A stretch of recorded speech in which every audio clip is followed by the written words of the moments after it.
Ассалаумағалейкум даңқы-дастан, әлемде ел бар мекен сенен асқан, тәуелсіздік ұландары бұл ұстаздар, білім еңбек ақыл-ой нұрын шашқан. Ұстаздық ұлы жолды таңдағанмын, ақсу бір тарих пәні жас маманмын, ұлтымның рухы биік болсын деп мен болашақ деп білімімді арнағанмын. Орта жүз қанжығалы арғын тегім, Бейсенбайұлы есімім мерей менің. Тұғыры ана тілдің биік болсын, ардақты даңқы биік дана елім. Тоғызқұмалақ баскетбол хоббиісім, жігітке жетілерде аз ой түсін. Шәкірттерім биіктерден көрінсе де, соларға арналады барлық күшім. Сәлеметсіздер ме? Барша тамашалап отқан қауым.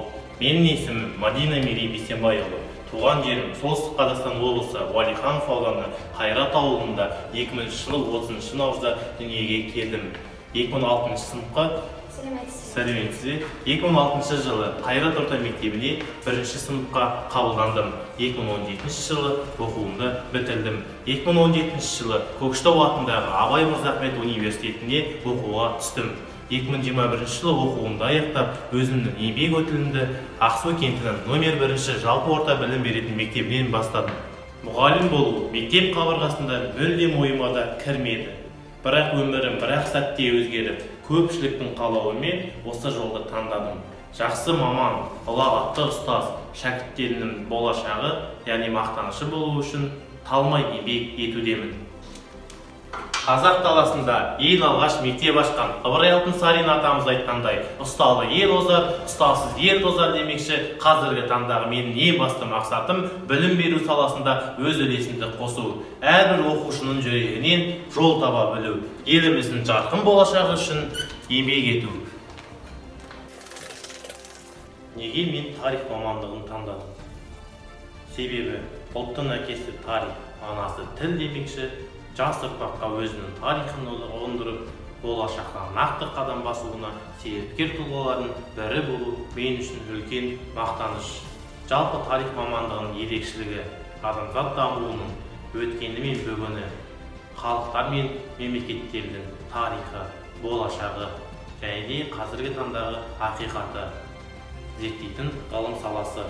Өткен өмірден сабақ алып, қателікті қайталамауға тырысу, келешекте болжай білуге талпыну тарих ғылымының көкжиегі. Тарихсыз халық жоқ деген нақыл бекерге айтылмаса керек. Тарихты зерделеу арқылы тарихи мәдениет, дәстүр, ұрпақтар сабақтастығы қалыптасады. Тарих болып жатқан оқиғаларды жан-жақты ерекшеліктерін көре білу, қасиетін дамытады және болашаққа дұрыс қадам жасауға жәрдемдеседі. Менің ойымша, мұғалім оқушыларды заман талабына сай оқушыларды даярлауы керек. Еліміздегі әрбір педагог өз маманының білікті, білімді, шебер маманы болуы керек. Бүгінгі таңда 21-ші ғасырдың ізет ұрпақтары үшін оқушылар ақпаратты мұғаліммен қатар қолдарындағы смартфонмен, жаңа технологиялармен алуы қызықты.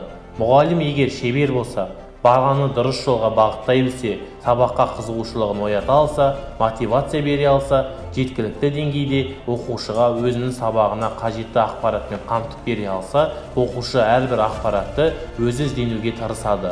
Бұл үшін әр сабақты қызықты өткізуі керек. Оқушының көзіндегі отты сөндіріп алмауы тиіс.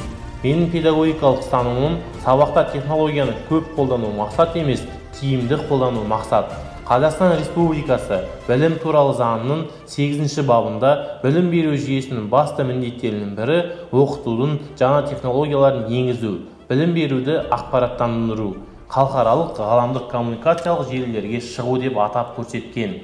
Тұңғыш президентіміз Нұрсұлтан Әбішұлы Назарбаев жолдауында айтқандай, болашақта өркениетті дамыған елдердің қатарына ену үшін заман талабына сай білім қажет. Қазақстанды дамыған елдің қатарына жеткізетін, терезесін тең ететін білім. Әр адамның өзінің қандай да бір хоббиі бар. Мысалы, менің анам киім тоқығанды жақсы көреді, ал әкем балық аулауды ұнатады. Бұл олардың сүйікті ісі. Менің бірнеше хоббиім бар. Олар баскетбол, волейбол ойнау, тоғызқұмалақпен шұғылдану. Баскетбол, волейбол ойнау бұл менің мектеп қабырғасынан бастап сүйікті спортым. Әлі күнге дейін өзімнің әріптестеріммен, оқушылармен қызыға ойнаймыз. Соның нәтижесінде мектебіміз спорт саласы бойынша жоғары орындарды иеленуде. Бірақ ең негізгісі ол тоғызқұмалақпен шұғылдану. Тоғызқұмалақ ойнағанды жақсы көремін. Алғашқы ойыным керемет болмаса да, сүйікті ойынымды тастаған жоқпын. Шеберлігімді арттырудың арқасында қазіргі сәтте бұрынғыдан гөрі жақсы ойнаймын. Қазіргі таңда жарыстарға қатысу арқылы жүлделі орындарды алып жүрмін. Болашақта өзімнің ойынымды одан әрі арттырып, шеберлігімді шыңдап, биік белестерден көрінуге тырысамын.